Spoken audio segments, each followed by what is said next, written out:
నమస్తే, welcome to journalist page. తెలంగాణలో 2023 డిసెంబర్లో అధికారంలోకి వచ్చినటువంటి కాంగ్రెస్ ప్రభుత్వం, కాంగ్రెస్ పార్టీ ఎన్నికల హామీ మేరకు అయితే ఈ మహిళలకు ఫ్రీ బస్సు పెట్టింది. ఫ్రీ బస్సు పెట్టింది సరే, కానీ ఆ ఫ్రీ బస్సు పట్టడం వల్ల ఇంకా మిగతా వర్గాల ప్రజలు ఎవరెవరు ఎట్లా ఇబ్బందులు పడతారని ఒక ఆలోచన లేకుండా అయితే ఆ పథకాన్ని అయితే అమలు చేస్తుంది. దీంతో ఈ పథకంతో అయితే చాలామంది, ముఖ్యంగా ప్రధానంగా ఈ ఆటో వాళ్ళ జీవితాలపై తీవ్ర ప్రభావం చూపుతోంది. ఈ గత ఏడాది ఎప్పుడైతే ఈ పథకాన్ని, ఈ మహిళలకు ఫ్రీ బస్సు పథకాన్ని ఎప్పుడైతే అమల్లోకి తీసుకొచ్చిందో ఆ టైంలో చాలామంది ఈ ఆటో వాళ్ళు చాలా ఇబ్బందులు పడుతూ కూడా రోడ్ల మీదకి వచ్చి ధర్నాలు చేసి, కొంతమంది సూసైడ్ చేసుకునే ప్రయత్నాలు కూడా చేసారు. కొంతమంది వాళ్ళ ఆటోలను కూడా తగలబెట్టారు, ఎందుకంటే కుటుంబాలను పోషించలేక. అది నిజంగానే మరి ఏం జరుగుతోంది? ఈ ఫ్రీ బస్సులు, మహిళలకు ఫ్రీ బస్సు పెట్టడం వల్ల ఆటో వాళ్ళు ఇబ్బందులు పడుతున్నారా, వాళ్ళ కష్టాలు ఏంది, వాళ్ళ నష్టాలు ఏంది అనేది మన దగ్గర కొంతమంది ఆటో వాళ్ళు ఉన్నారు, వాళ్ళని అడిగి తెలుసుకుందాం. అన్న, ఇప్పుడు తెలంగాణ ప్రభుత్వం ఫ్రీ బస్సు పెట్టడం వల్ల మీకు జరుగుతున్న నష్టం ఏంది? మాకు ఇబ్బంది అవుతుంది. ఇప్పుడు బస్సు పెడితే నువ్వు లోకల్ పెట్టకుండా నువ్వు అవుట్ ఆఫ్ పెట్టుకోవాలి, ఎస్ఎస్లు పెట్టుకోవాలి. ఈ ఆర్డినరీ బస్సులు కూడా మేము లోకల్లో నడుపుకునేటోళ్ళం, సిటీలలో నడుపుకునేటోళ్ళం. మాకు ఇబ్బంది అవుతుంది. బస్సు ఎక్కడ పడతా అని ఆపుతాండు. ఒక మనిషి ఇట్లా చేపెట్టుతోనే ఆపుతారు లోకల్లో. నువ్వు అవుట్ ఆఫ్ పెట్టుకుంటే మాకు కూడా కొంచెం, మేము కూడా బతాం కదా. అంటే ప్రధానంగా ఏంటంటే ఇప్పుడు సిటీలలో మాత్రమే ఫ్రీ బస్సులు పెట్టొద్దు, మిగతా ప్రాంతాలు పెడితే ఏం కాదంటారా? సిటీలలో పెట్టండి. ఎక్కడ స్టాప్ ఉంటే, ఇప్పుడు ఎక్కడ మనిషి కనబడతా ఆడ అప్పుడు పద్ధతి కాదు కదా. ఇప్పుడు నువ్వు ఇట్లా ఆడామా ఇట్లా చేపెట్టుతోనే ఆపుతాండే. అది వెనకొచ్చేటోడు ఇబ్బంది అవుతాండే, ముంగడ వచ్చేటోడు ఇబ్బంది అవుతాండే. ట్రాఫిక్ అంతా జామ్ అవుతాండే సిటీలో. నువ్వు స్టాప్ కాడ ఆపుకో, నీ స్టాప్ ఎక్కడనో అక్కడ ఆపుకోవాలి. ఒకళ్ళు ఉన్నా కానీ ఆపుతా ఉంటివి, ఇద్దరు ఉన్నా కానీ ఆపుతా ఉంటివి, చెయ్యి ఆపుడుతోనే. అది పద్ధతి. ఇప్పుడు ఫ్రీ బస్సు వల్ల మీరు ఇదివరకు ఎంత సంపాదించేది, ఫ్రీ బస్ తర్వాత ఇప్పుడు ఎంత ఆదాయం తగ్గిందా పెరిగిందా మీకు? అంత ముందు 800, 1000 రూపాయలు చేసేది. ఇప్పుడు ఒక 300, 400, 300 తెస్తాను. అట్లా తిండి మందం అయితే సంపాదించుకుంటాను సిటీలో, లోకల్లో. ఓకే. కానీ బస్సులు ఎక్కడ పడతా అనే రోడ్ల మీద ఆపుడు, వెనక ఇబ్బంది, ట్రాఫిక్ జామ్ అవడు, బస్సు పోయి గుద్దుడు, సడన్ గా ఆపుడు. ఇది డ్రైవర్లు సడన్ గా ఆపుతారు ఎక్కడ పడతా. అంటే ఈ ఆర్టీసీ డ్రైవర్లు ఎక్కడ పడితే అక్కడ ఆపుతారు, ఇబ్బందులు పెడతారు మిమ్మల్ని. ఓకే బ్రదర్, మీరు చెప్పండి, మీకు ఈ ఫ్రీ బస్సు, మహిళలకు ఫ్రీ బస్సు పెట్టడం కరెక్టేనా? మీకు జరుగుతున్న నష్టం ఏంటి? ఆటో కిరాయి 400, ఆటో కిరాయి 250 కట్టుకునేది 800 ఇంటికాడికి పట్టుకోపోయేది. 1000 రూపాయలు పట్టుకోపోయేది. 250 రూపాయలు ఏమో ఇప్పుడు ఫ్రీ ఆటో కిరాయి కట్టుకోవాలి, ఇంటికి ఏమో 200 పట్టుకోపోతా అంటే ఇంట్లో అందరు మామూలు కాదు. ఈ ఫ్రీ బస్సు చేయబట్టి మొత్తం ఆగం చేసిండు. మహిళలు కానీ ఆటో బస్సులలో కొట్టుకున్నాడే. మా ఆటోలో చూస్తారేమో ఎక్కడ పోయినా 400 రూపాయలకి డీజిల్ కొట్టించుకుంటాను. తిరిగి తిరిగి తిరిగి డీజిల్ మొత్తం కొడుతాడు. ఫాయిదా ఏ లేదు. మరి మీకు ఏం చేయాలంటావు? ఏం చేస్తారు? మీరు పెట్టుకుంటే మీరు ఎక్స్ప్రెస్లకైనా పెట్టుకోండి ఫ్రీ బస్సులు. ఆర్డినరీకి ఎందుకు పెడతారు? ఆర్డినరీకి పెడితే మేము ఎట్లా బతకాలి? మా డ్రైవర్లు లేదు, బస్సులు ఎక్కడి, ఆటోలు ఎక్కడి, ఇవన్నీ ఎక్కడి? మా డ్రైవర్లు ఉంటేనే కదా మీరు ప్రయాణించేది. మా డ్రైవర్ లేకపోతే ఎక్కడి నుంచి ప్రయాణిస్తారు మీరు చెప్పండి? మీకు కొన్ని స్కీమ్స్ కూడా మీకు ఇస్తామని చెప్తున్నారు. లేదు, ఇప్పటిదాకా స్కీమ్స్ అనేది ఎక్కడ లేదు, మాకే లేదు. మా ఆటో డ్రైవర్ల యూనియన్లు సూసైడ్ చేసుకున్నారు. ఆటో డ్రైవర్లు తగలబెట్టుకొని చచ్చిపోయిన రోజులు కూడా ఉన్నాయి ఈ ఫ్రీ బస్సులు చేయబట్టి. ఈ ఫ్రీ బస్సులు దయచేసి ఈ ఫ్రీ బస్సులు మీరు పెట్టుకుంటే ఎక్స్ప్రెస్లు పెట్టుకోండి, లగ్జరీ, సూపర్ లగ్జరీ పెట్టుకోండి, మనకు ప్రాబ్లం లేదు. ఈ ఆర్డినరీ బస్సులు పెట్టి మొత్తం ఘోరంగా ఆగమవుతాను. ఇప్పుడు మీరు ఎన్ని సంవత్సరాల నుంచి ఆటో నడుపుతున్నారు? నేను ఒక 4-5 years నుంచి ఆటో నడుపుతున్నాను. అంతకుముందు రోజు ఎంత సంపాదించేది? అంతకుముందు ఎటు కాదనుకున్న రోజుకు ఒక 1000 రూపాయలు అయితే కన్ఫామ్ గా ఇంటికి తీసుకోపోయేది. ఇప్పుడు పరిస్థితి 250 కిరాయానికి ఇవ్వాలి, 400 రూపాయలు డీజిల్ కొట్టియాలి.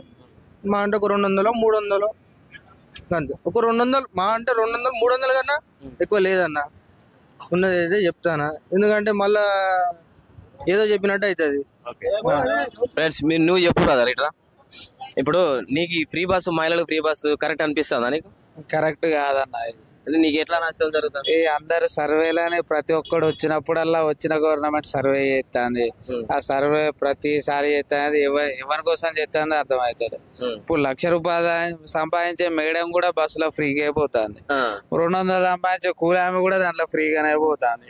ఈ సర్వేలు ఎందుకు చేస్తారు, ఈ గవర్నమెంట్లు ఎందుకు మారుతా అదైతే అర్థమైతలేదు. ఈ పనికి రాని పథకాలన్నీ బట్టి అవి మంది మోసం చేసుకోవడం తప్ప ఏం లేదు. ఇప్పుడు మీ ఆటో వాళ్ళకి ఫ్రీ బస్సు మహిళలకు ఉంది కదా, అయితే మీకు కూడా సంవత్సరానికి 5,000 10,000 ఏపీలు ఇదివరకు ఇచ్చినట్టు ఇచ్చేటోళ్ళే ఫ్రీగా వాడు మాకు ఇచ్చుడు ఎందుకు, మా బతుకు మమ్మల్ని బతకనిస్తే సరిపోతాయి కదా. ఎవడో ఇచ్చుడు ఏమున్నది. ఇక్కడ 200 300 ఇక్కడ కొట్టేసి అక్కడ కోట్ల ఆర్టీసీకి ఇస్తాడు కానీ ఏ ఆటో డ్రైవర్ కి ఎవడు ఇస్తాడన్న. ర్యాపిడో ఈ ర్యాపిడో చేయబట్టి మొత్తం ఆగమైంది.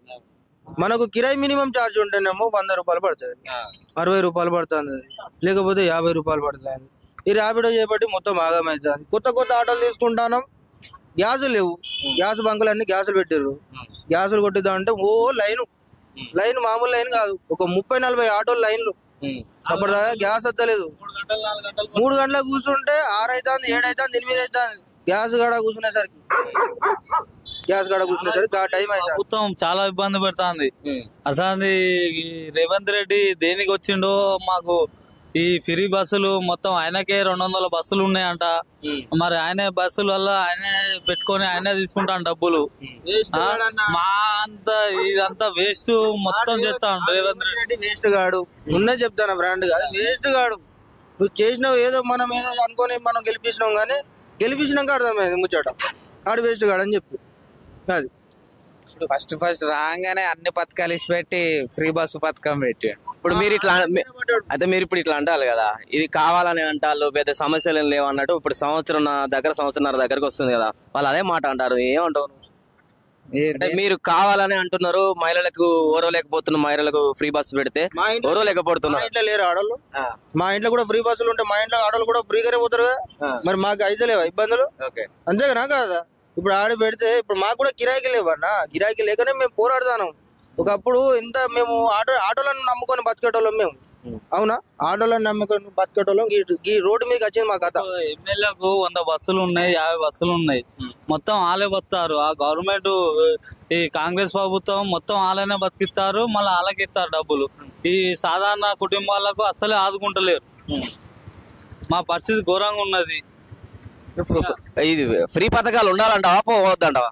ఈ ఫ్రీ బస్సు పెట్టే ఏం లాభం కాదు. ఏ పేరు ₹4,000 ఏ పేరు, వికలాంగులకు 6,000 ఏ పేరు.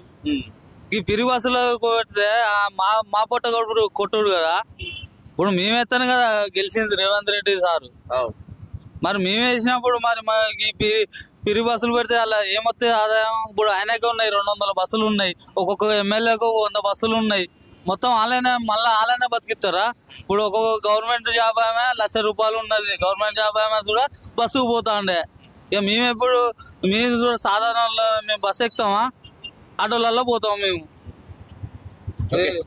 మొత్తానికి తెలంగాణలో మహిళలకు ఫ్రీ బస్సు వల్ల చాలా కొన్ని లక్షలాది మంది ఆటో వాళ్ళ జీవితాలు అయితే ప్రభావితం అవుతున్నాయి. ఇదివరకు ₹1,000 సంపాదించి ఓ కిరాయికి 300 200 ఆ కిరాయి డబ్బులు, పెట్రోల్ డీజిల్ డబ్బులు పోతే ఇంటికి కనీసం ఒక 500 వేసుకుపోయిస్తే కుటుంబ పోషణ అనేది సజావుగా సాగేది. కానీ గత 1.5 ఏళ్ల కాలంగా అయితే తెలంగాణలో ఆటో వాళ్ళ పరిస్థితి మరీ దారుణంగా తయారైనట్టయితే తెలుస్తోంది. ఇలాంటి స్కీములు, ఈ పుణ్యానికి వచ్చినటువంటి ఈ వట్టి ఉచిత స్కీముల వల్ల చాలా వర్గాల మంది ప్రజలపై అయితే ప్రభావం అయితే ఖచ్చితంగా పడుతుంది కూడా. ఈ విషయం తెలియకుండా మహిళలకు ఏదో గొప్ప చేస్తున్నాం అన్నట్టు కూడా ఈ ప్రభుత్వాలు ఇలాంటి స్కీములు పెట్టడం వల్ల చాలా మంది ప్రజల జీవితాలు అయితే ప్రభావితం అవుతున్నాయి. ఇలాంటి ముఖ్యంగా మహిళలకు ఫ్రీ బస్ అనే ఒక అంశాన్ని, ఒక స్కీమ్ని అయితే ఎత్తివేయాలని ఒక డిమాండ్ అయితే ఆటో వాళ్ళ నుంచి, అదేవిధంగా స్థానిక ప్రజల గురించి కూడా వ్యక్తమవుతున్న పరిస్థితి ఉంది. ₹1,00,000 పెట్టి నెలకు ₹1,00,000 జీతం తీసుకునే ఒక లేడీ ఎంప్లాయీ కూడా ఈ రోజు ఆర్టీసీ బస్సులో వెళ్తున్న పరిస్థితి ఉంది. అంటే ₹1,00,000 ఎక్కడ, రోజు 500కు 300 కూలిపోయే మహిళలు ఎక్కడ? అలాంటి వాళ్ళకు, పేదలకు ఇలాంటి స్కీములు పెడితే, పేదలకు ఏమైనా ఉపయోగకరంగా స్కీములు పెడితే బాగుంటుందనే ఒక అభిప్రాయం కూడా వ్యక్తం అవుతుంది.